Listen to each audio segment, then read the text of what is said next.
Welcome to Nidhi law classes. आप सभी का स्वागत है। तो हम पढ़ रहे थे Indian evidence act chapter 2 relevancy of fact, section 5 और 6 हम कर चुके हैं।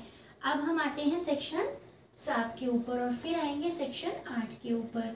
तो सेक्शन 7 हम देखते हैं। अब हमें ये देखना है कि रेलिवेंसी हम किन किन फैक्ट्स की बना सकते हैं, किन किन फैक्ट्स को हम रेलिवेंट करते जाएंगे कि जिससे कि हम उन्हें साबित करें। तो ये एक है बीच में, एक ये फैक्ट है, ये है फैक्ट इन इशू, ठीक है।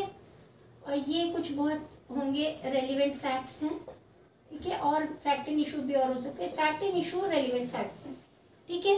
ये दो चीजें हैं, fact in issue, relevant facts. अब सेक्शन 7 क्या कहता है?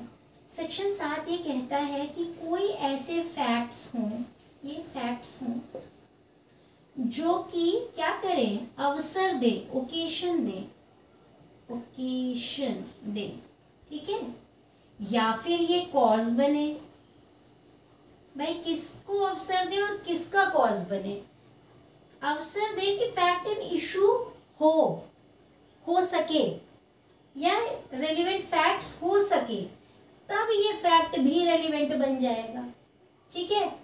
अवसर देना या ये फैक्ट इनका कारण बन जाए, कॉज बन जाए, या फिर यहां कोई फैक्ट हो जो कि इसके और इसके इफेक्ट हो। भाई फैक्ट इन इशू जो क्वेश्चन है कि जैसे किसी का मर्डर हुआ कि नहीं, कोई रॉब हुआ कि नहीं, जो फैक्ट इन इशू है या फिर रेलेवेंट फैक्ट है, उसके इफेक्ट से कोई फैक्ट हो, ये सब एक चेन में गुथे हुए हैं। एक तरीके से आप देखेंगे, जो आपने सेक्शन 6 पढ़ा था ना, आपने जो सेक्शन 6 में देखा था रेस जेस्टे, उसका ये सब क्या है, सेक्शन 7 से 55 तक जो छूट जाता है वो सब हम रेस जेस्टे में डाल देते हैं, वहां पे एक चेन बनाते हैं। यहाँ पर भी क्या होता है, यहाँ पर भी फैक्ट्स जुड़े तो होने ही चाहिए ना।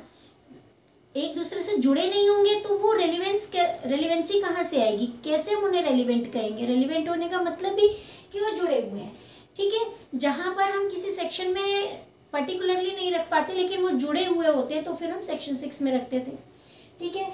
अब ये है सेक्शन 7 की ओकेशन बने, कॉज बने या फिर इफेक्ट बने, ठीक है। इसका ये सेंटर में है, फैक्ट इन इशू है, रेलिवेंट फैक्ट, और ये फैक्ट्स है। अब इसमें क्या है,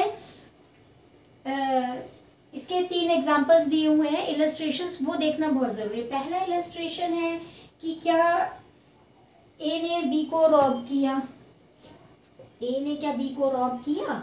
अब बी भाई साहब गए थे मेले में घूमने और दिखाया इन्होंने अपना क्या, मनी, कि भैया बहुत पैसा है, ये करना है, वो करना है। फिर वहां पे बहुत लोगों ने देखा, ठीक है।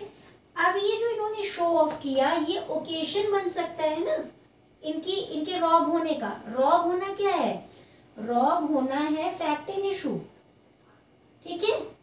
तो ये दिखाना, ये शो ऑफ क्या बन जाएगा, ये बन जाएगा ओकेशन बन सकता है, ठीक है। ऐसे ये एक दिया हुआ है अब इसमें कि क्या ए ने बी को मर्डर किया, तो ए ने बी को मर्डर किया कि नहीं, ये फैक्ट इन इशू है।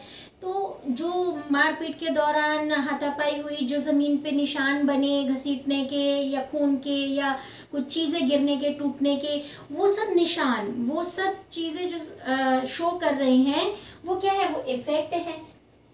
फैक्ट इन इशू क्या था कि भाई मर्डर हुआ, फैक्ट इन इशू है मर्डर, और मर्डर के इफेक्ट से दूसरे जो फैक्ट्स बने, जो सीन क्रिएट हुए, वो भी रेलिवेंट हो जाएंगे, ठीक है। ये एक दिया हुआ है इलस्ट्रेशन में।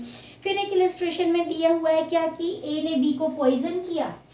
तो ए ने बी को पॉइजन किया कि नहीं किया, ये ए भाई साहब जो थे, इन्हें पता था कि बी भाई साहब बीमार रहते हैं, इन्हें इनकी बीमारी का पता था, इलनेस का, ठीक है।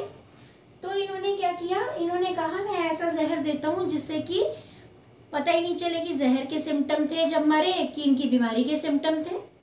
तो इनको इनकी बीमारी की जानकारी होना, जो नॉलेज है,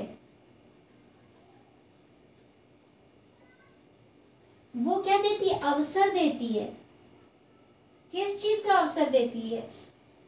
फैक्ट एंड इशू के होने का, कि फैक्ट एंड इशू है कि पॉइजन दिया कि नहीं दिया, इनकी इलनेस का पता था, सिम्टम्स के बारे में पता था, तो वो एक ओकेशन दिया। अब इसी ये जहर देने वाले अगर एग्जाम्पल में यहाँ पे सेक्शन 7 खत्म होता है, हम सेक्शन 8 पे आते हैं। ठीक है, सेक्शन 8 पे आते हैं। तो अगर सेक्शन 8 होगा तो वहां पे अगर यही जो जहर दिया है इसके पहले वो जहर खरीदने गया हो तो वो प्रिपरेशन में सेक्शन 8 में चला जाएगा। चलिए सेक्शन 8 को हम एक और दूसरे वीडियो में बनाते हैं।